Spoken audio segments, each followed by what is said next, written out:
Every year, billions of tons of raw materials and finished goods move across the oceans. Moving that volume requires an immense concentration of capital. Building the ports to receive those goods, or the factories to process them, depends on foreign direct investment.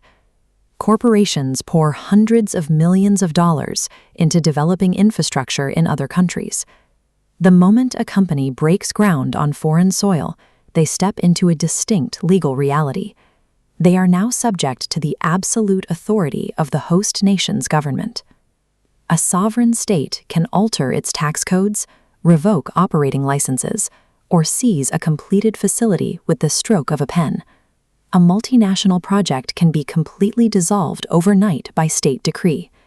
Historically, investors had few options when a state turned on them. Seeking restitution in the host state's own courts often met with heavy political bias, and appealing to their home country to intervene by force is no longer tolerated by the international community. Without a neutral, enforceable mechanism to resolve these disputes, the risk of state expropriation would paralyze the flow of private capital across borders. To solve this, the international legal community relies on the minimum standard of treatment. This acts as a universal floor for investor protection, superseding whatever domestic laws a host country might have in place. This standard requires state authorities to adhere to strict due process. Governments must follow clear, established legal procedures before taking action against a foreign asset. It also strictly prohibits the denial of justice. If an investor is forced to use the host country's local courts, those courts cannot operate in a blatantly unfair or corrupt manner. And it bans arbitrary or discriminatory measures. A state cannot target a foreign company with regulations that local competitors are exempt from. Together, these three pillars restrict the arbitrary use of sovereign power. They convert foreign investment from an unpredictable gamble into a calculable business risk. The protection extends beyond physical factories and equipment. It also covers the agreements made between the investor and the state. This is anchored in what legal scholars call reliance theory. To attract foreign capital, a host state will frequently make specific promises regarding tax rates, tariffs, or regulatory stability.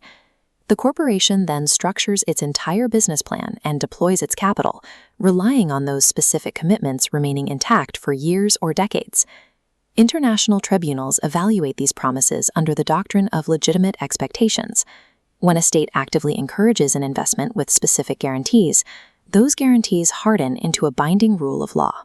A government cannot absorb the economic benefits of foreign infrastructure and then attempt to rewrite the initial terms of the deal. When a state breaches these terms, operations often grind to a halt. A multi-billion-dollar project devolves into a hostile dispute between a private corporation and a sovereign government. Rather than fighting in local courts, the parties turn to an international arbitration tribunal.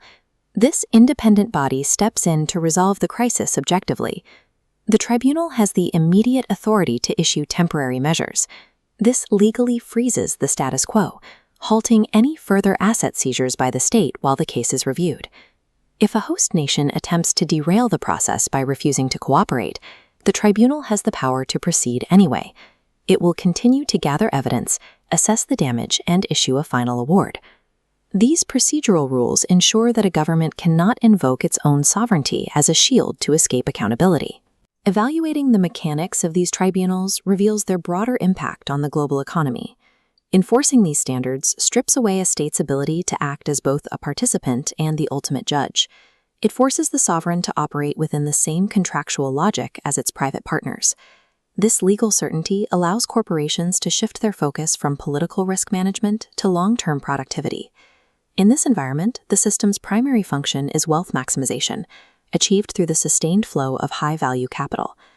Governments have the absolute power to control their borders and resources, but they must cultivate the trust of international capital to fund their development.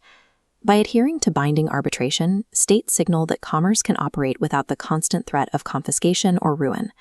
A legal framework that holds sovereigns accountable allows global trade to function. Universal rules generate the stability required for economic prosperity.